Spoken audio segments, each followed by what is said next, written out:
Bismillahirrahmanirrahim. Assalamualaikum warahmatullahi wabarakatuh.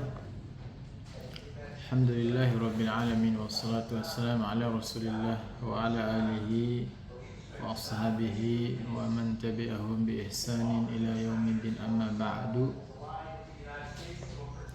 Alhamdulillah, puji syukur kepada Allah Subhanahu wa taala atas segala limpahan nikmat-Nya kepada kita semuanya, sehingga kita masih diberikan nikmat yang begitu banyak yang tidak bisa kita hitung. Di antaranya adalah nikmat sehat dan waktu luang. Puji syukur juga kita bisa diberikan kesempatan untuk bisa membacakan tentang syarah hadis Arba'in An-Nawawiyah, 42 hadis tentang kesimpulan agama Islam yang disyarah oleh Al-Ustadz Firanda Andirja hafizahullah ta'ala. Kita akan melanjutkan syarah yang ketiga dari hadis yang ketiga, yaitu tentang rukun Islam. Qala al-muallif hafizahullah ta'ala, ketika haji kita kurang maksimal dan masih ada kekurangan dalam pelaksanaannya, maka kita berusaha menyempurnakan tiang haji kita dengan haji-haji atau umroh-umroh yang sunnah. Saudaraku kaum muslimin rahimani wa rahimakumullah, ada satu hal yang sangat penting dan harus selalu kita ingat. Janganlah sampai kita salah dalam memprioritaskan amalan. Jangan sampai kita lebih mengedepankan amalan-amalan yang sunnah daripada yang wajib. Karena hakikatnya ibadah wajib lebih disukai oleh Allah Azza wa Jalla dan pahalanya lebih besar daripada ibadah yang sunnah. Jika kita mendengar sabda Rasulullah SAW dalam masalah salat sunnah 2 rakaat sebelum subuh, rakaatul fajr khairun minad dunya wa ma fiha, 2 rakaat sebelum salat subuh itu lebih baik daripada dunia dan seisinya. Hadis riwayat Muslim nomor 725.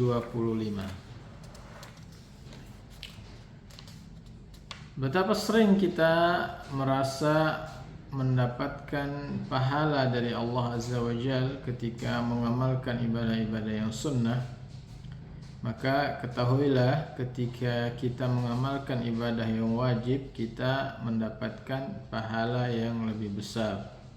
Dari Abu Hurairah radhiyallahu anhu, Rasulullah SAW bersabda, "Wa ma taqarraba ilayya 'abdi bi syai'in ahabba ilayya mimma aftaradtu alaihi wa ma yazalu 'abdi yataqarrabu ilayya bin nawafil hatta uhibbahu." Dan tidaklah seorang hamba itu mendekatkan diri kepadaku dengan suatu amalan pun yang lebih aku cintai daripada dia mendekatkan diri kepadaku dengan ibadah-ibadah yang wajib. Dan senantiasa seorang hamba mendekati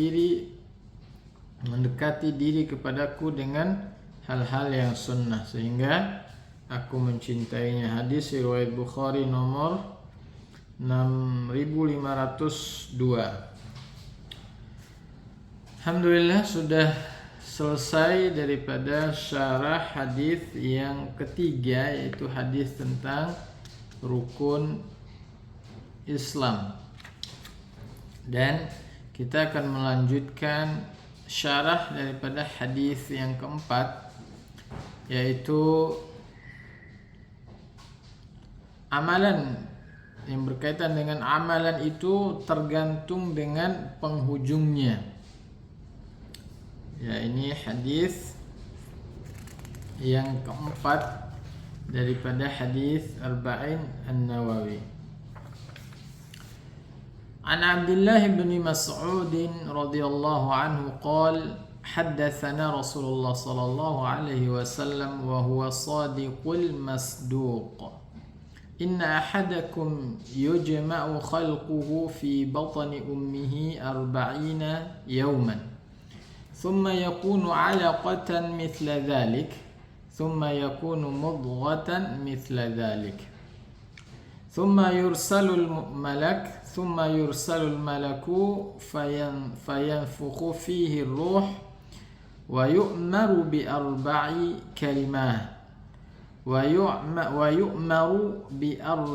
بأربع كلمات بكتب رزقه وأجله وعمله وشقي أو سعيد فوالذي لا إله إلا غيره إن أحدكم ليعمل بعمل أهل الجنة حتى ما يكون بينه وبينها إلا ذراع فيسبق عليه الكتاب فيعمل بعمل أهل النار فيدخلها وإن أحدكم ليعمل بعمل أهل النار حتى ما يكون بينه وبينها إلا ذراع ويسبق عليه الكتاب فيعمل بعمل أهل الجنة فيدخلها.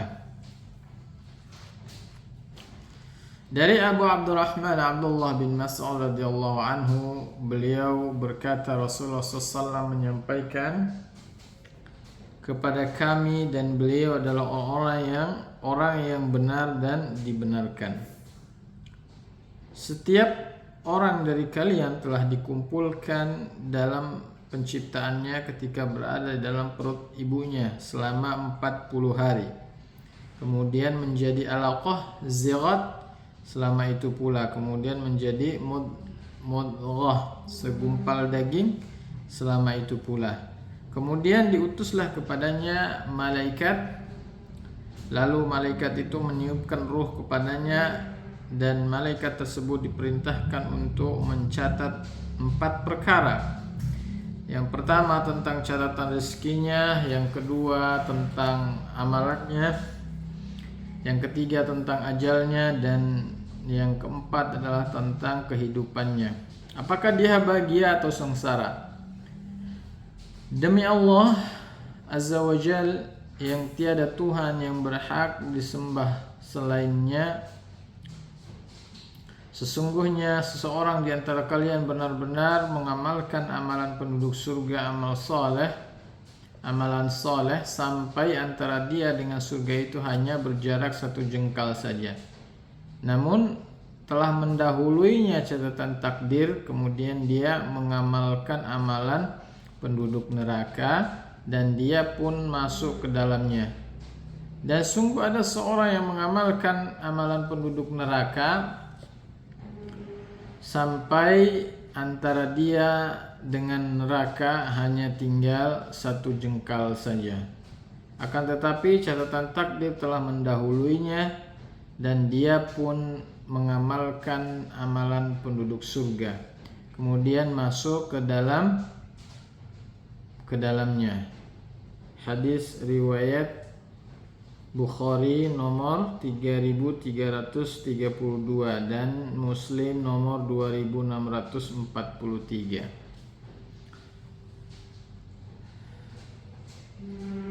Mu'allif hafizahullah ta'ala melanjutkan, Ibnu Mas'ud radhiyallahu anhu mengatakan bahwasanya Rasulullah sallallahu alaihi wasallam adalah orang yang benar dan dibenarkan.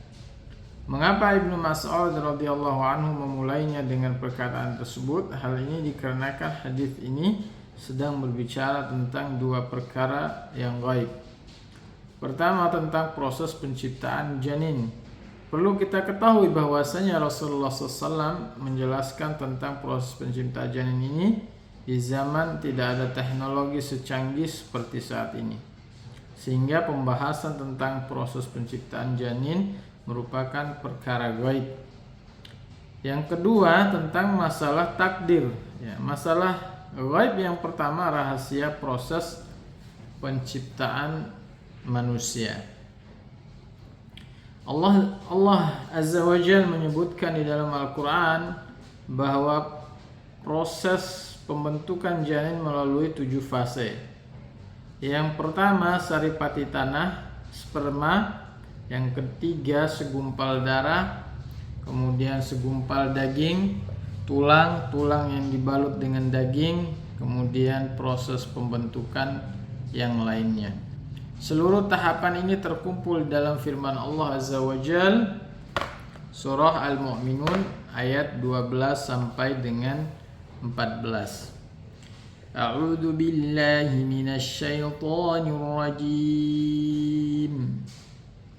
وَلَقَدْ خَلَقْنَا الْإِنسَانَ مِنْ سُلَالَةٍ مِنْ طِينٍ ثُمَّ جَعَلْنَاهُ نُطْفَةً فِي قَرَارٍ مَكِينٍ ثُمَّ خَلَقْنَا النُّطْفَةَ عَلَقَةً فَخَلَقْنَا الْعَلَقَةَ مُضْغَةً فَخَلَقْنَا الْمُضْغَةَ عِظَامًا